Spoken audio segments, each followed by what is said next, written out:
తెలుగుదేశం పార్టీకి సంబంధించిన చెత్త, పరమ చెత్త సోషల్ మీడియా, తర్వాత వాళ్ళకి సంబంధించిన ఏబిఎన్, టీవీ5, మహా టీవీ ఏందో జరిగిపోతుంది రాష్ట్రంలో అన్నట్లు హడావుడి చేస్తున్నారు. ఊర్ల పెళ్లికి కుక్కలు హడావుడి చేసినట్లు ఈ టీవీలు వాళ్ళ పేపర్లు హడావుడి చేస్తూ ఉన్నాయి. కాబట్టి నేను 4 మాటలు మీ ద్వారా ప్రజలకు తెలపాలనే ఉద్దేశంతో ఇక్కడికి రావటం జరిగింది. 2019లో తెలుగుదేశం పార్టీ 23 సీట్లకు పరిమితమైంది.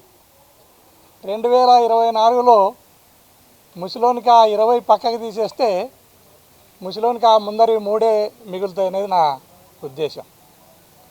తర్వాత ఈ రాష్ట్రంలో అనేక కులాలు, మతాలు, ప్రాంతాలకు సమానమైన ప్రాతినిధ్యాన్ని కల్పించాలా, బీసీ, ఎస్సీ, ఎస్టీ, మైనార్టీలలో ఉండే అన్ని కులాలకు ఖచ్చితంగా రాజకీయ ప్రాధాన్యతను ఇవ్వాలా, ఏ కులం అయితే తక్కువ సంఖ్యలో ఉందో ఆ కులంలో కూడా న్యాయకత్వాన్ని స్ట్రెంగ్తెన్ చేయాలన్న ఉద్దేశంతో గౌరవ ముఖ్యమంత్రి జగన్మోహన్ రెడ్డి గారు రకరకాల మార్పులు చేర్పులు చేసుకుంటూ ఆయన ముందుకు వెళ్ళటం జరుగుతూ ఉంది. అందులో భాగంగానే హిందూపురానికి బోయ సామాజిక వర్గానికి చెందిన ఒక మహిళను అక్కడ పెట్టాలని పార్టీ నిర్ణయించింది. పార్టీ అనేది నాకు కన్నతల్లి లాంటిది. నాకు రాజకీయ జన్మనిచ్చి నన్ను ఎంపీని చేసి ఢిల్లీకి పంపించిన పార్టీ నాకు కన్నతల్లి లాంటిది. కన్నతల్లి లాంటి పార్టీ ఏం ఆదేశిస్తే ఆ ఆదేశాన్ని నేను శిరోధార్యంగా భావిస్తా. దానికి టీవీ5, ఏబిఎన్ లేదా మహా టీవీ వాళ్ళు లేదా వాళ్ళ సోషల్ మీడియా హడావుడి చేయనక్కర్లేదనేది నా ఉద్దేశం. తర్వాత పార్టీకి దిశానిర్దేశం చేస్తూ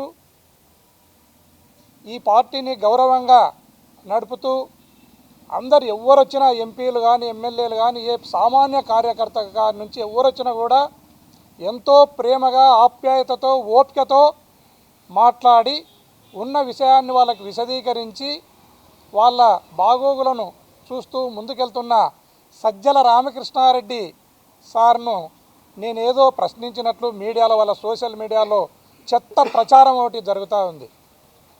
అయ్యా, పెద్దిరెడ్డి రామచంద్రారెడ్డి గారు ముఖ్యమంత్రి గారితో కొట్లాడినట్లు, గోరంట్ల మాధవ్ సజ్జల రామకృష్ణారెడ్డి సార్తో కొట్లాడినట్లు ఎందుకు ఈ చెత్త వార్తలు? భార్యాభర్తల మధ్యలో, అన్నదమ్ముల మధ్యలో, లేదా తల్లిదండ్రుల మధ్యలో, లేదా పార్టీలో స్వపక్షంలో ఒకరి మీద ఒకరికి మీరు ఖచ్చితంగా కలహాలు పెట్టడానికి ప్రయత్నం చేస్తున్నారు.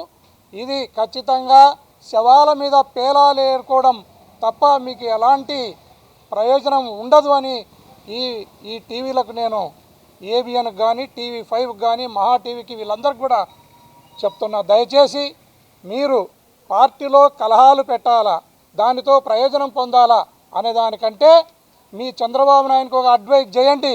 ప్రజలు లేక పొమ్మని చెప్పండి, ప్రజాక్షేత్రంలో తేల్చుకోమని చెప్పండి. దేవుడు లేదా జనం నిర్ణయిస్తారు గెలుపోవటంలో. కానీ నీ టీవీ5, ఏబిఎన్ లేదా మహా టీవో జయాపజయాలను గెలుపోవటంలోనూ డిసైడ్ చేయలేదని ఆ టీవీ ఛానల్స్ను హెచ్చరిస్తున్నా. దయచేసి నేను విజయవాడకు వచ్చినప్పటి నుంచి ఎక్కడున్నాడు, ఏం చేస్తున్నాడు, సీఎం ఆఫీస్ అనేది మాకు ఇల్లు లాంటిది. ఎంపీలకు ఎమ్మెల్యేలకు 10 సార్లు తిరుగుతాం, రోజుకు 10 సార్లు తిరుగుతాం. మీకెందుకు వచ్చింది? వచ్చిన ప్రతిసారి పోయిన ప్రతిసారి ఎక్కడ ఉన్నారు, ఏం కథ అనే దాని మీద మాట్లాడుతూ ఉన్నారు, రాస్తూ ఉన్నారు. దయచేసి అట్లాంటి అవాస్తవమైన వార్తలకు పులి స్టాప్ పెట్టి నిజమైన వార్తలతో మీరు ముందుకు రావాలని ఈ సందర్భంగా తెలియజేస్తున్నాను. మా పార్టీ ఖచ్చితంగా 175కు 175 సీట్లను గెలిచాలి, ఖచ్చితంగా గెలిపించాలని బీసీ, ఎస్సీ, ఎస్టీ మైనార్టీలందరూ కూడా సిద్ధంగా ఉన్నారు. మీరు దయచేసి మీ 20 పక్కకు పోయి మీకు ముందరి 3 మిగిలే పరిస్థితి దాపురించింది. దాన్ని చూసుకోండి అని ఈ సందర్భంగా తెలియజేస్తున్నాను. దయచేసి ఇలాంటి వక్రమైన వార్తలను, అబద్ధమైన వార్తలను ప్రచురించే ముందు ఒకసారి ఆలోచించండి. ఒకసారి మాతో మాట్లాడి క్లారిఫికేషన్ తీసుకున్న తర్వాతనే మీరు అలాంటి వార్తలను ప్రచురించాలి, అలాంటి వార్తలను టెలికాస్ట్ చేయాలని సందర్భంగా తెలియజేస్తున్నాను. నేను ఒకటే చెప్తున్నా కదా, పోయినసారి వచ్చినప్పుడు కూడా చెప్పినాను, ఖచ్చితంగా హోల్ హార్టెడ్గా చెప్తున్నా, పార్టీ టికెట్ ఇచ్చినా ఇవ్వకపోయినా, ఓడినా గెలిచినా పార్టీ అధినేత ఏమి ఆదేశిస్తే ఆ ఆదేశాలు నాకు శిరోధార్యం. ఖచ్చితంగా ఈ పార్టీలో బీసీ ఎస్సీ ఎస్టీ మైనార్టీల పునాదుల మీద నిర్మించిన పార్టీ ఈ పార్టీలో బీసీ ఎస్సీ ఎస్టీ మైనార్టీలకు ఎప్పటికీ కూడా హాని జరగదనేది ఈ సందర్భంగా నేను తెలియజేస్తున్నాను. మరిన్ని వీడియోస్ కోసం ఛానల్ ని సబ్స్క్రైబ్ చేయండి. లేటెస్ట్ అప్డేట్స్ కోసం వాట్సాప్ ఛానల్ ని ఫాలో చేయండి. అండ్ లింక్ డిస్క్రిప్షన్ లో ఉంది.